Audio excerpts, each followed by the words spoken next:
Well, we are live.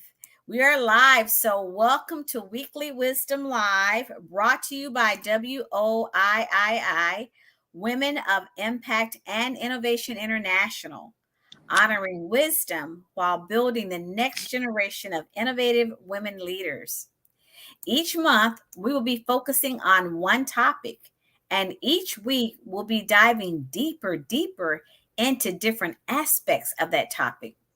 This month's topic for the month of September is Suicide Prevention and Encouragement Month.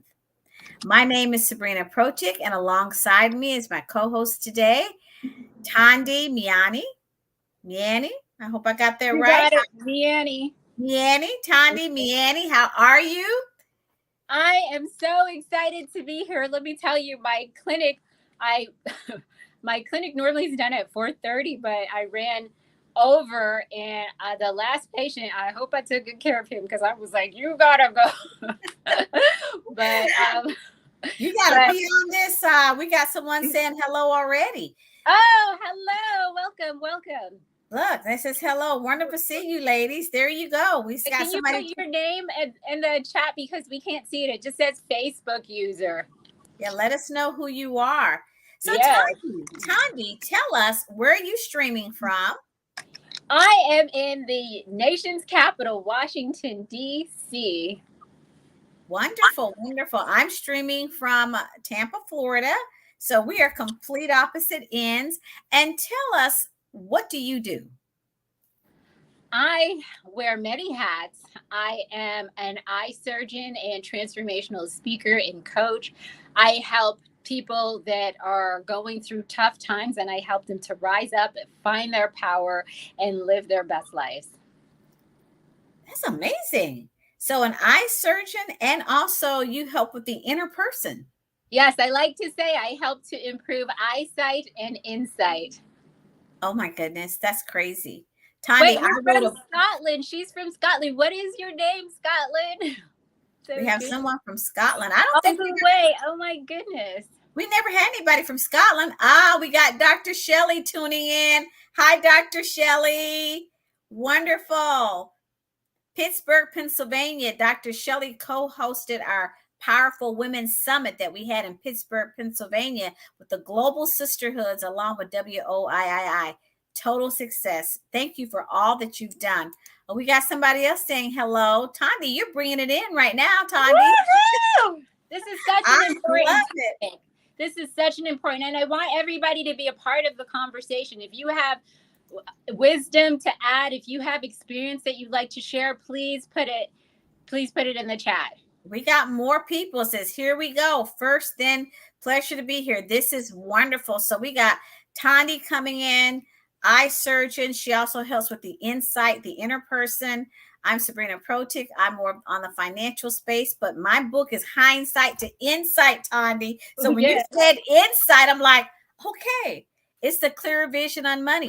But you know what? Today, we're not talking about money, and we're not talking about eyesight.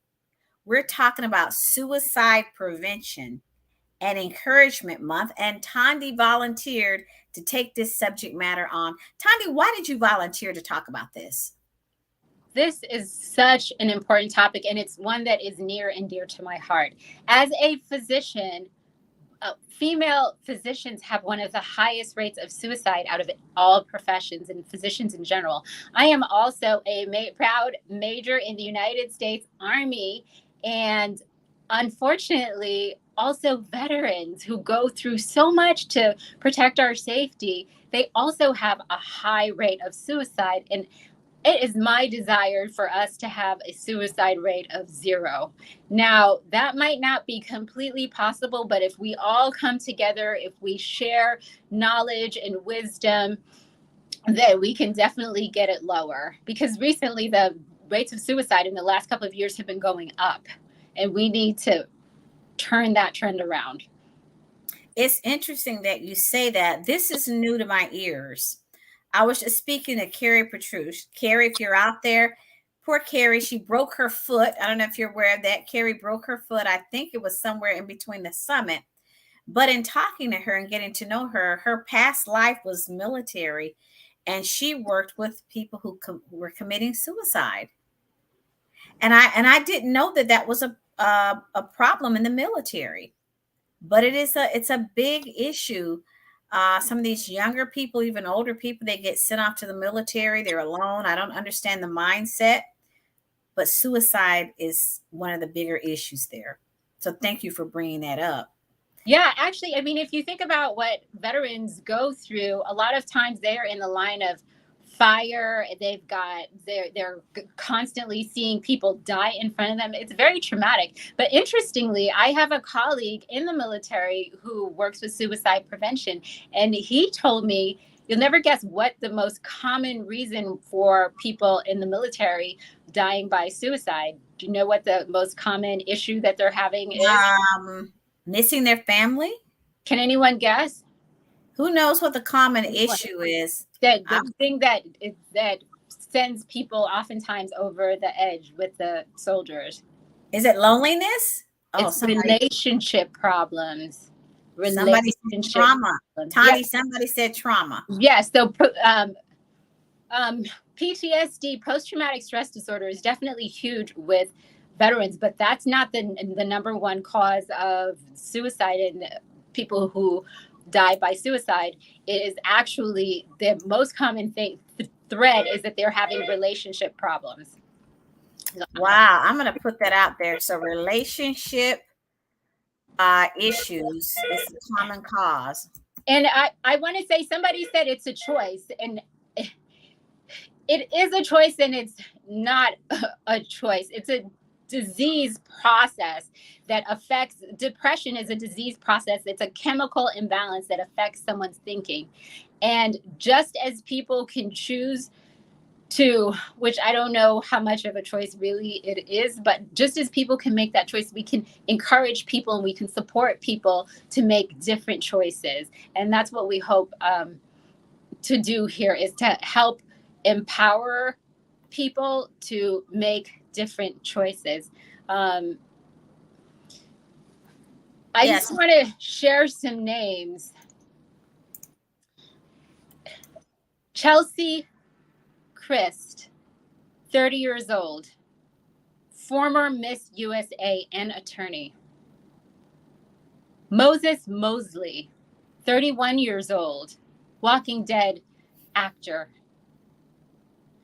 Ian Alexander, 26 years old, son of actress Regina King. Kevin Ward, the mayor of Hyattsville, Maryland, which is just a neighboring town to where I am. Robin Williams, Anthony Bourdain, Kurt Cobain, Naomi Judd. These are all celebrities who in recent years have died by suicide. And do you have any experience, Sabrina, with anyone who has died by suicide? And I have to say, unfortunately, yes. An in-law family member. Well, actually, let me take that back. Both in-laws. One was suicidal. Baker acted and was able to work through that. Took many, many, many years to work through that. And now this person has what we would consider a normal life, but I'm sure there's things lurking in the background. And then we had one that didn't make it, one that completed the process. And it's devastating, devastating. And yes, all the signs were there. This person had attempted suicide several times in their lifetime, and they just hit the wall. They hit the wall. I'm not a medical professional. Family members did everything we could to talk, but certainly they need help. Understand your limitations, understand what you can do and what you can't do.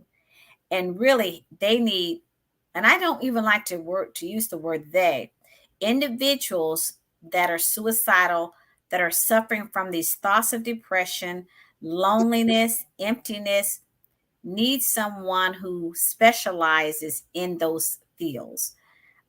Hey, family members, You might want to do all you can, but know you're limited. And then a lot of times, Tandy, some family members hide it. They're embarrassed. They're afraid. They don't want anyone to know. So that person may not get the help they need. Yep. What are your thoughts on that? Actually, I want to hear from our listeners. Is there anyone else that has personal experience that knows someone that died by suicide? What does it say? It affects apparently 135 people for each death, and every 40 seconds someone dies by suicide. Actually, I just saw a statistic from according to the CDC.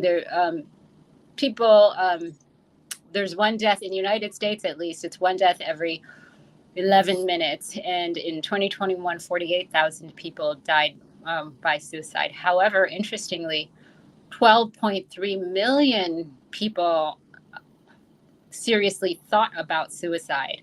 3.5 million people made a plan for suicide, and 1.7 million attempted suicide.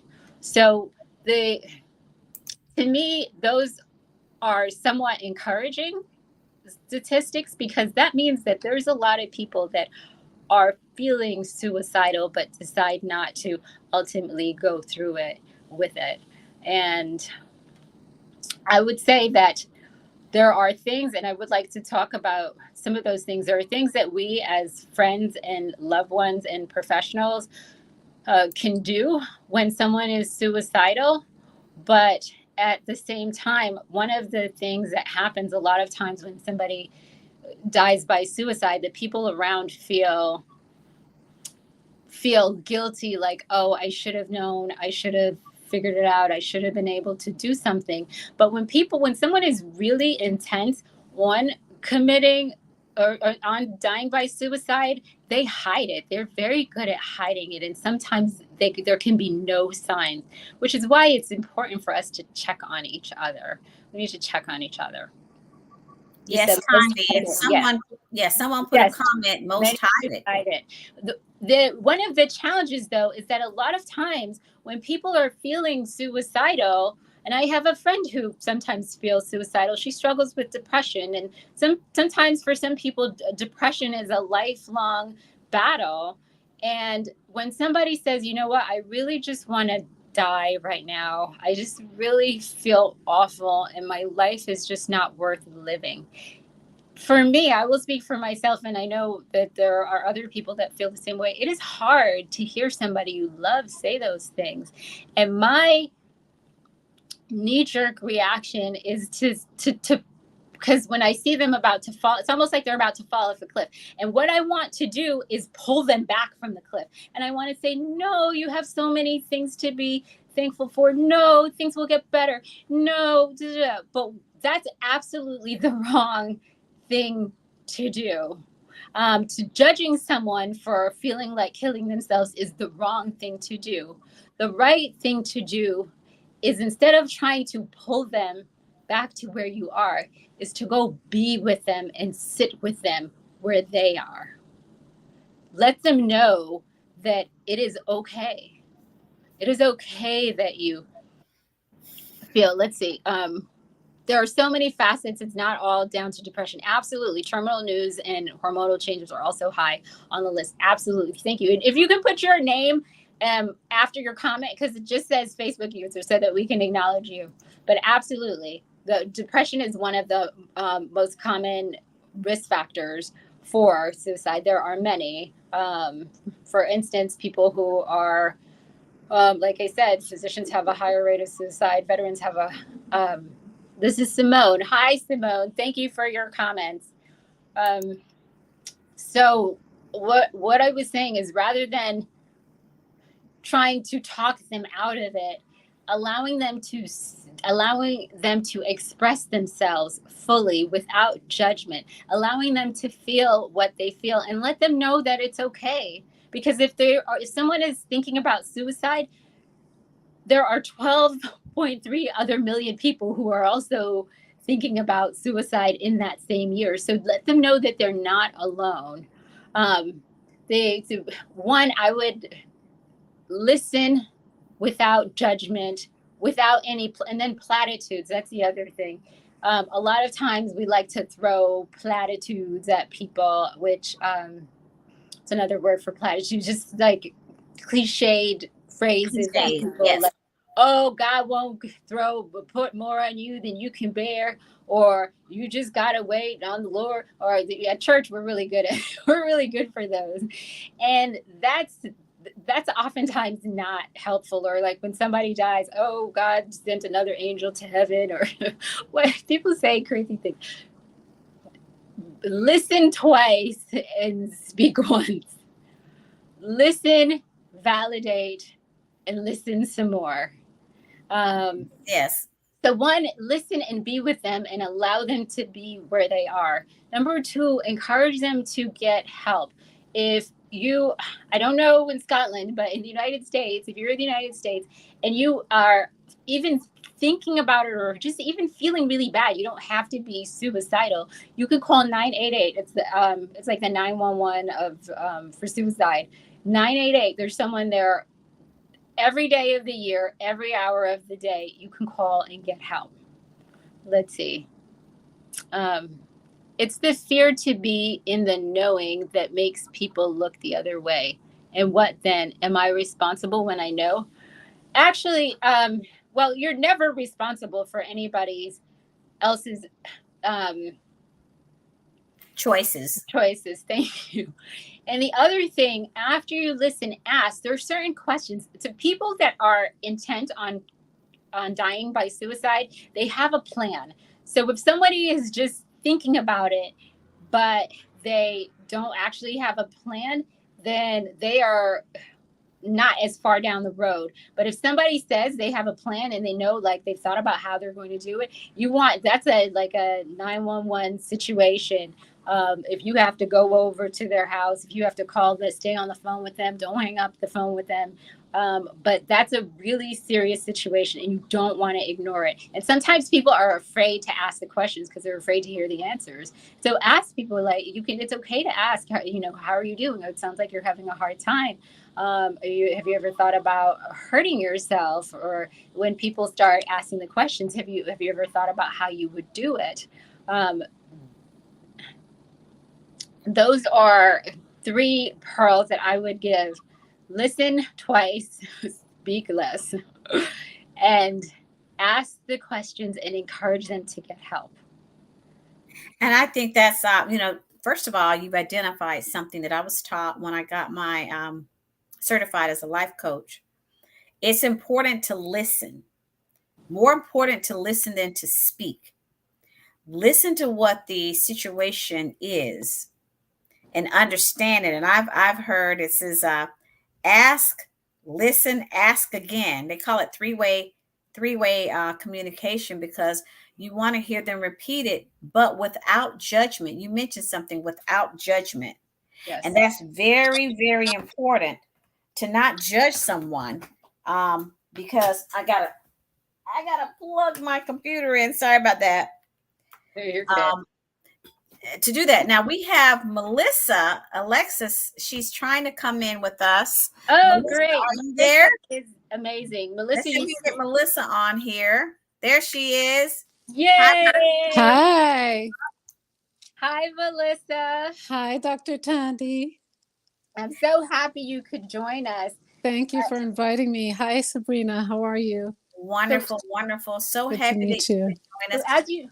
as you know, we're talking about suicide prevention, and we talked about the importance of listening, not using platitudes, asking the questions to see how well thought out a plan is, and encouraging people to ask help. If you could introduce yourself, Melissa, and tell us what your experience is with suicide prevention, and please share a couple of pearls of your own. Sure. It's a blessing to be here. I've worked with people in many different capacities, either in chronic trauma states or acute trauma, or just the trauma of living, especially in this pandemic era. I come at this healing work as an embodied healing practitioner using yoga, meditation, mindfulness, and dance. To empower us to heal our own body, mind, spirit, to really heal our soul, and to understand our minds and how our minds influences our thoughts, our emotions, and our body states. And so my experiences, especially throughout the pandemic, have been many on the scale of, people who are dealing with, just the fluctuations of life circumstances that many of us can identify with, that can send people into, depression or anxiety states, or people who have PTSD, that then that post-traumatic stress disorder is amplified by the current states of uncertainty. And so there are a lot of different circumstances and body-mind states that I've seen throughout this time.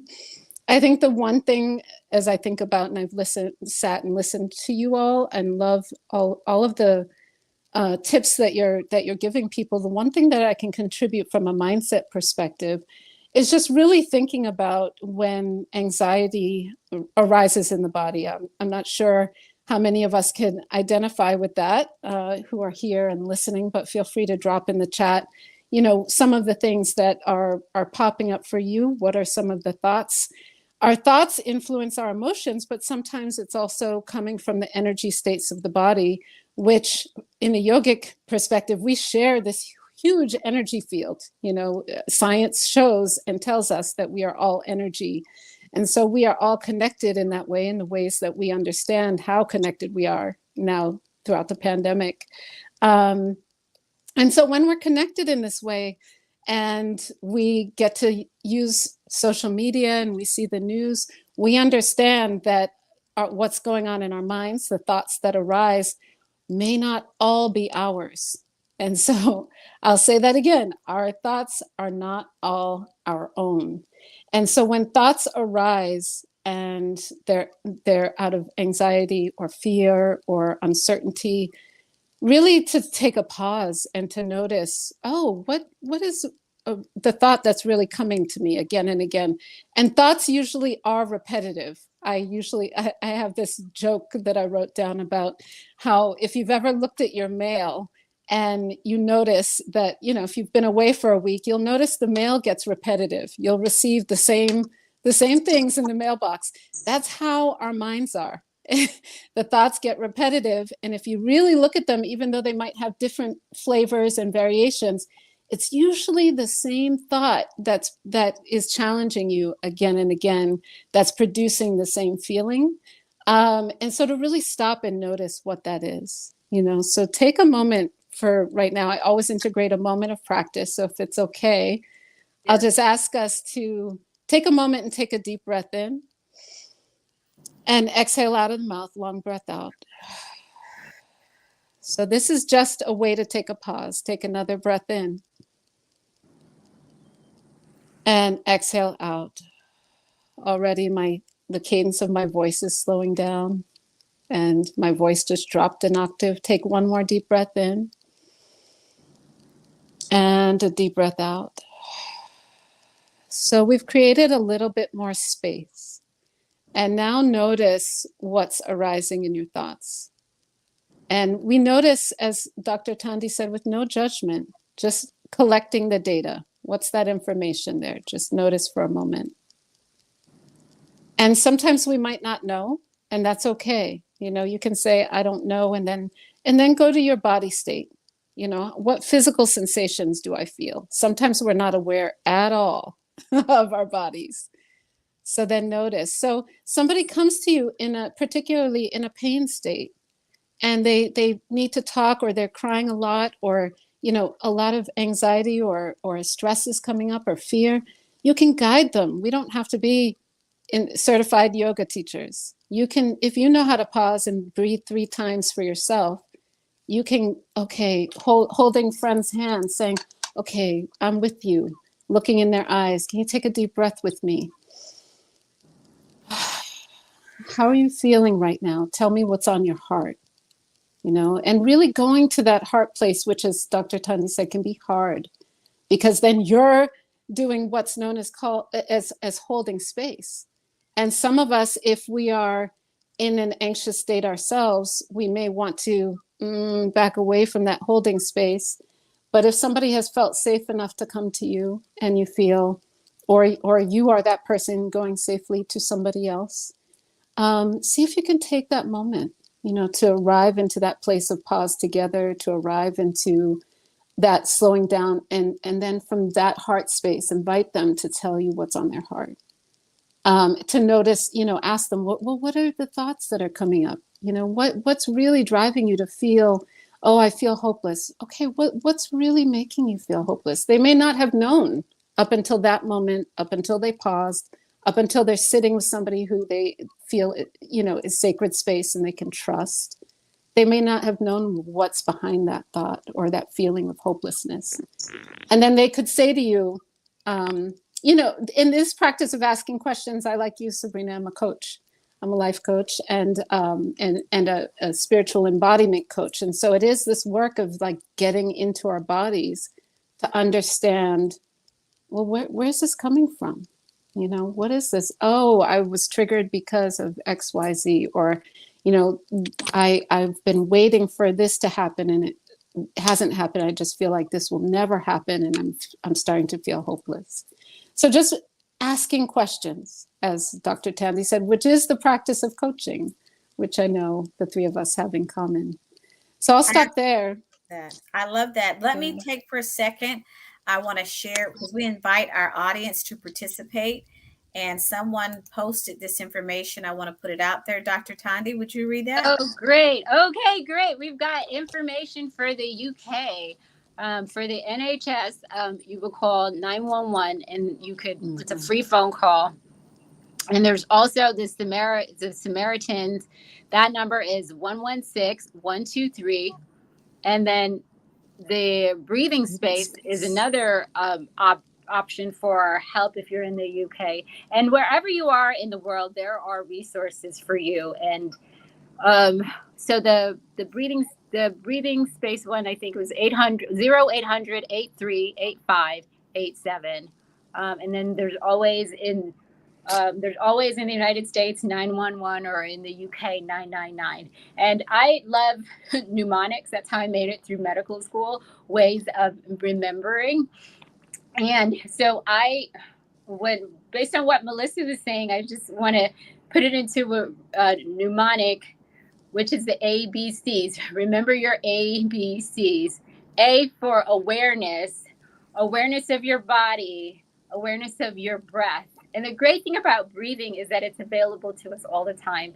And it also helps take us from, when you do deep diaphragmatic breathing, it helps take us from the flight or fright, stressed out mode to the parasympathetic system, which is a more relaxed system that it can think better under duress.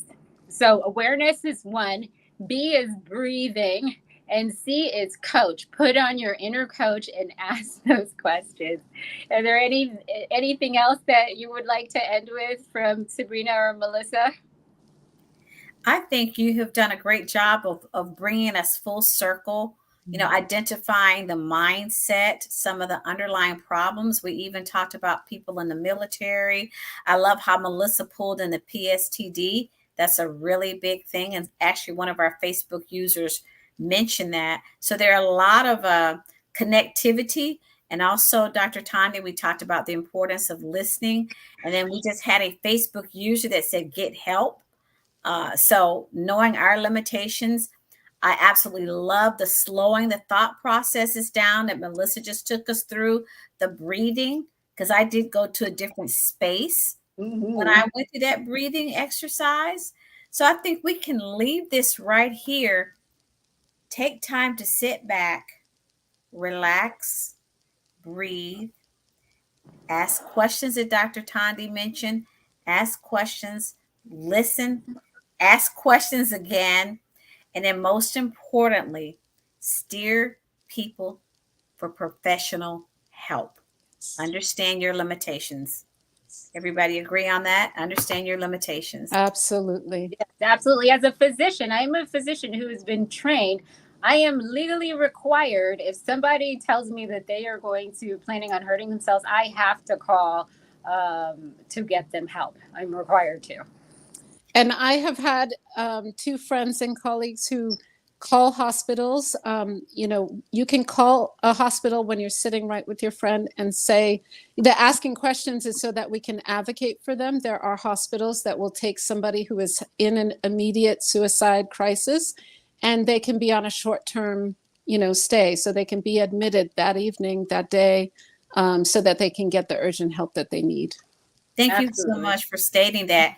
As a certified life coach, my clients have to sign a document which states if they are suicidal, that they need to call 911 or get immediate help, that I am not a licensed psychologist. So I want to say that there are a lot of coaches out there, but understand your limitations and guidelines inside of the law and the medical community and respect that. You just may save a life.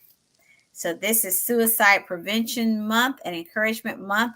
We want to thank these professionals, Melissa, Dr. Tande, for coming in. Boy, I tell you what, we got a lot of comments, probably more than we normally do on this topic. And I've done many of these, and this was a hot topic today. So we want to thank you professionals for taking your time out to do this. So thank you, all of you, for joining us today. And we hope today's innovative nuggets of wisdom have inspired you to take action towards an even greater life. Join us each week live or hit that pound replay button.